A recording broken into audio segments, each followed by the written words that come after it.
Hello students, myself Sunita Das, Assistant Professor, the Graduate School College for Women, Jamshedpur. It is under Kolan University. BCom Honor Semester 3, subject is Planning and Economic Development, and my topic is today Public Sector, Sarvajanik Kshetra. What is public sector in Indian economy?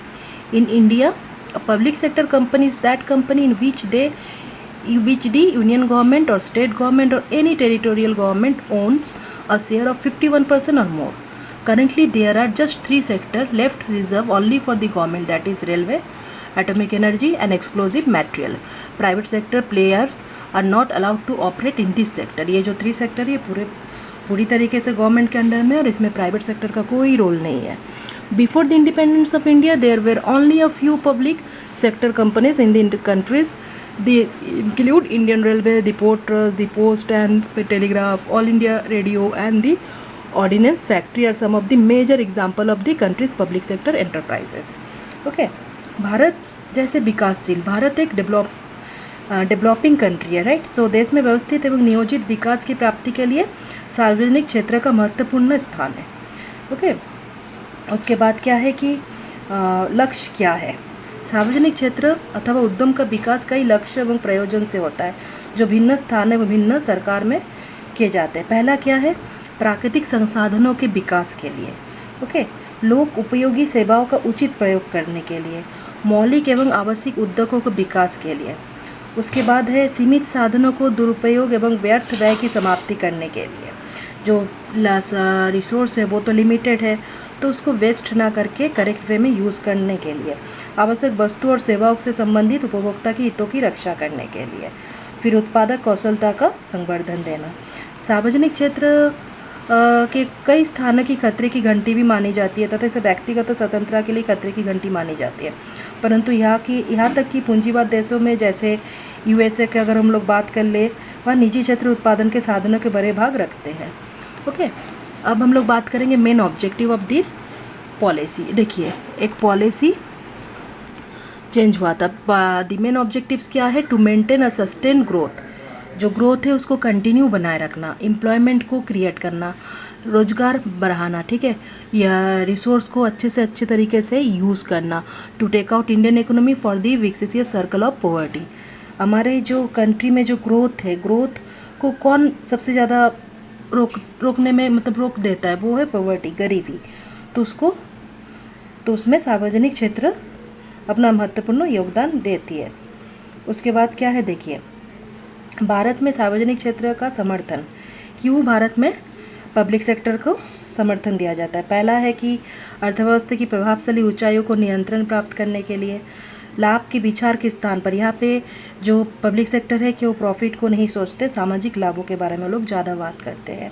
वाणिज्यत्मक अतिरिक्त उपलब्ध कराना जिससे कि आर्थिक विकास के लिए वित्तीय सहायता मिल सके. अब सार्वजनिक क्षेत्र की वृद्धि दर निजी क्षेत्र की तुलना में बहुत तेज़ी से है. सार्वजनिक क्षेत्र क्या है, हर क्षेत्र में लक्ष्य तक पहुंचने के आवश्यक यंत्र है. ये हर क्षेत्र में लक्ष्य अपने गोल को अचीव करने का कोशिश करता है. The public sector aim at achieving the following objectives. इसमें एम के बारे में बात किया जा रहा है. To promote rapid economic development through creation and expansion of infrastructure, to generate financial resource for development, to promote redistribution of economic and wealth, to create employment opportunities, to promote balance regional growth, this all. Okay, role of public sector in Indian development. अब भारत में इसके क्या role है, देखिए, जैसे क्षेत्रीय असमानताओं को दूर करना है ना. भारत में क्या है ना, निरंतर आर्थिक विकास के मार्ग में क्षेत्रीय असमानताएं गंभीर समस्या बनी हुई है. इसका अर्थ है कि देश के विभिन्न भागों में वृद्धि दर असमान है. इसलिए अल्प विकास में सार्वजनिक उद्योग की विकास को बहुत आवश्यकता होती है. जैसे सार्वजनिक क्षेत्र के लाभों का प्रयोग पूंजी निर्माण के लिए करना, सार्वजनिक क्षेत्र उच्च प्रबंधकीय कौशल बनाए रखने में सहायक करना, आर्थिक विकास के लिए कोष के साधन, source of fund for economic development. Economic development सबसे ज़्यादा जरूरी होता है, फंड वो कहाँ से मिलेगा. अर्थव्यवस्था के विकास के लिए सार्वजनिक क्षेत्र कोष का एक महत्वपूर्ण साधन है. निस्संदेह ही निजी क्षेत्र भी विकास में भूमिका निभाता है, परंतु ये लोग में असमानताएं उत्पन्न कर देती है. दूसरी ओर सार्वजनिक उद्यम के साधन स्पष्ट रूप से पूंजी निर्माण के लिए प्रयोग हो सकते हैं. समाज की सामाजिक ढांचा, पब्लिक सेक्टर जो है वो हमारे सोसाइटी की एक स्ट्रक्चर है.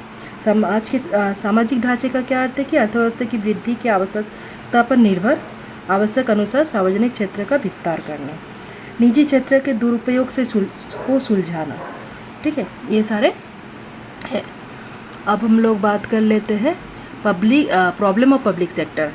जैसे बहुत सारे हम लोग इसके एडवांटेज, लक्स, ऑब्जेक्टिव सबके बारे में बात की। अब इसके प्रॉब्लम क्या है? पुअर पॉलिसी मेकिंग, पॉलिसी जो होते हैं वो एग्जीक्यूट करने में टाइम लग जाता है। ओवर स्टाफिंग हद से ज़्यादा रहते हैं। वेस्टेज ऑफ रिसोर्स और underutilisation of resource, higher operating cost, lack of motivation for self improvement, lack of proper price policy. Conclusion हम लोग एक बार देख लेते हैं क्या है निष्कर्ष, आप लोग भी लिखेंगे इसको। The expansion of the public sector was aim to fulfilment of a national goal. इसका क्या काम होता है? नेशनल गोल को अचीव करना, that is the removal of poverty. क्या है? पॉवर्टी को कम करना, ख़त्म करना, reduction in inequalities of income, expenses of employment opportunities, removal of regional imbalance, acceleration of the pace of agriculture में ग्रोथ लाना, फिर इंडस्ट्रियल डेवलपमेंट करना, to reduce concentration of ownership and prevent growth of monopolistic tendency by acting as effective controlling power to the private sector to make the country self reliant, आत्मनिर्भर। ठीक है, आत्मनिर्भर बनाना in modern technology and create professional technology and managerial cadre so to ultimate rid of country. ये हो गए public sector के conclusion. Okay, thank you.